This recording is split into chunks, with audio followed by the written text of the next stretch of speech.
not suit her, but she's in fantastic form. I'll be very intrigued to see how Phil Healy goes. She's got a great lane 4, and she really came through well at the end of her race, and she does look like she's progressing back really well from her injury.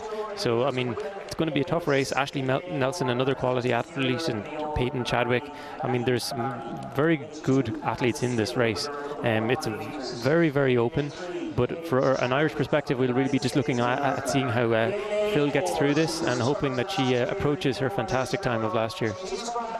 And it she harbor fadin Sahanara scale control sport is stoke no career to first she should have shot an Iha or Hashin better lay Vesnomi Tamlina Shinin Kesh Candice Hill very shocked to go coffee should me Ramrick Sulehi Bader to Shin Lona Do Beshi shoot Galoder Freshen Kamad Sulesh Ashley Nelson, Bianca Williams, went to shoot Anna Lauder, her father fad, Inson Dachade Mader, agus Shingig Chacht, Hun Derrigan saw, Ig Gorkig, the Lou Classaha, Ig Olivu, Dun Count Orha saw, Phil Healy, Lana Carr, Kamad Sulgir, Irhi Shudak, Lana Do, Candice Hill, reached us in Stone Tainta, Peyton Chadwick, Tavle, he reached Hill, Soga Bader, Inson Ross, for Hiplin Dish.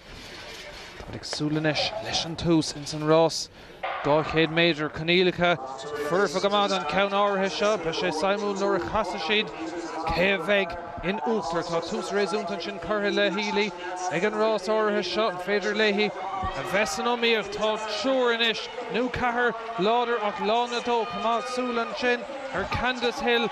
Neil Onion Akalehi and Federer of Vukata Burton Church Akan Tossig Tashe Shah Anna Congreg Ross Untakan Shin Eg Finet Agia Pong Un Vratten Akastoka Anna Congreg Herfad Dakar E Gleich Aka Egandera Stoka Candice Hill Dirk Aurluk Numarshin Contosni Raumerek Sulehi Saras Fimrek Chokterhi Rivray Fian Ross Congreg Egandera Akan Bua, Candice Hill. Yeah, she attacked that race just straight out of the blocks. She's an athlete in form and she knows that. So she really just took on the race. So let's see as she comes out of the blocks here, she immediately starts to make up ground on the other athletes that she takes the bend. And like for a tall athlete, lane 2 is not ideal. I mean, it was a very good performance, 23.08 for her for the win. Like with a bit of a crosswind going. I mean, it's kind of hard to see in some of the flags that you might see in pictures, but there is a pretty serious crosswind going. So I mean, I was very impressed also by Phil Healy. I mean, she's on her way back to top form. As she came off of the bend and onto the straight, she really lifted, her hips rose, and she really started to come back into the race. Maybe faded a small bit towards the end, but that's just a little bit of race rustiness. Chapternash Trish and Gortu Shinabi Alkoma Agus Katuana Credun to Harte.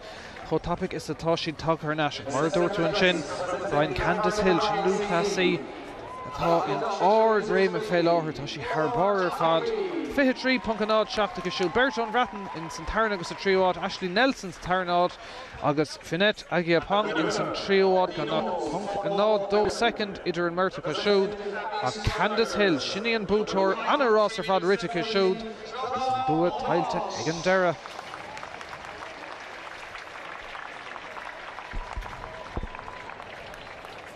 Yeah, it's a nice bonus, isn't it, when you turn up to do one race and you can end up going away with 2 wins. So it's a great evening for her.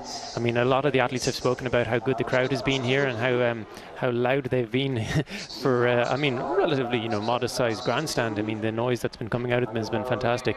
The long jump being held right in front of them has really been a great initiative, and Luvo Manyonga really brought the crowd to their feet on so many occasions.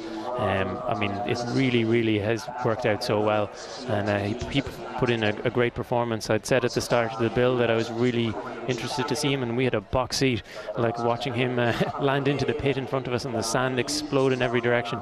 But it was fantastic, and the crowd have been really well entertained this evening. Johnny Lidl Fashion RD Hansa Igor Agus